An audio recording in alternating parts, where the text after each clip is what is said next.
ایک صحابی نے عرض کیا تھا کہ یا رسول اللہ صلی اللہ علیہ وسلم میں نابینا ہوں، مجھے نظر نہیں آتا، اجازت ہے گھر میں نماز پڑھ لوں؟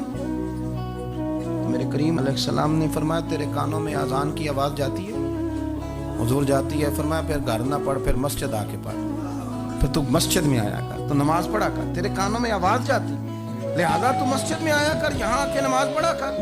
بہت سارے لوگ ہیں عدم دلچسپی، ہاں گھر میں بھی نماز پڑھنی چاہیے۔ مشکات میں حدیث ہے، نبی پاک علیہ السلام نے فرمایا اپنے گھروں میں مسجدیں بناؤ، یعنی ایک جگہ مخصوص کرو وہاں جہاں صرف نماز پڑھی جائے۔ فرمایا اپنے گھر میں مسجد بناؤ اور کچھ حصہ نماز کا گھر میں بھی پڑھا کرو، کچھ نوافل، کچھ سنتیں، کچھ حصہ گھر میں بھی نماز کا پڑھا کرو۔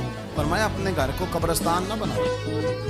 اس کا مطلب ہے جس گھر کے اندر نماز نہ پڑھی جائے بالکل، اس گھر میں سارے زندے لوگ بھی رہتے ہوں تو گھر قبرستان ہے۔ یہ حضور کا فرمان ہے کہ سارے لوگ زندے ہیں، ہنستے ہیں، بستے ہیں، کھیلتے ہیں، اٹھتے ہیں، پر 2 رکعتیں نماز نہیں پڑھی جاتی، وہ قبرستان ہے۔ حضور نے فرمایا قبرستان ہے۔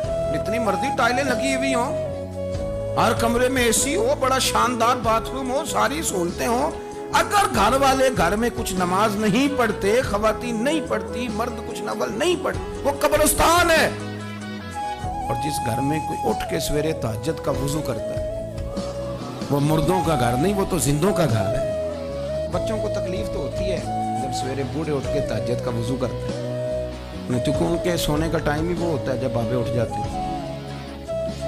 بابا جی سویرے اٹھ کے وضو کر رہے ہوتے ہیں تو بچہ تنگ ہوتا ہے، دیکھو جی مطلب چونکہ اس نے تو سونا ہی اس وقت ہے جب دنیا کے جاگنے کا وقت ہے، لیکن اس کو پتہ نہیں کہ تیرے گھر میں کوئی تہجد کا وضو کرتا ہے تو رب راضی کتنا ہوتا ہے۔ ہو سکتا ہے تیری بھی بڑی خطائیں اس کی وجہ سے معاف ہو جاتی ہیں۔ اس کا بوڑھا باپ، اس کا دادا، اس کا نانا سویرے اٹھ کے نماز پڑھنے لگا، ہم کیوں نہیں اس بات کو سمجھتے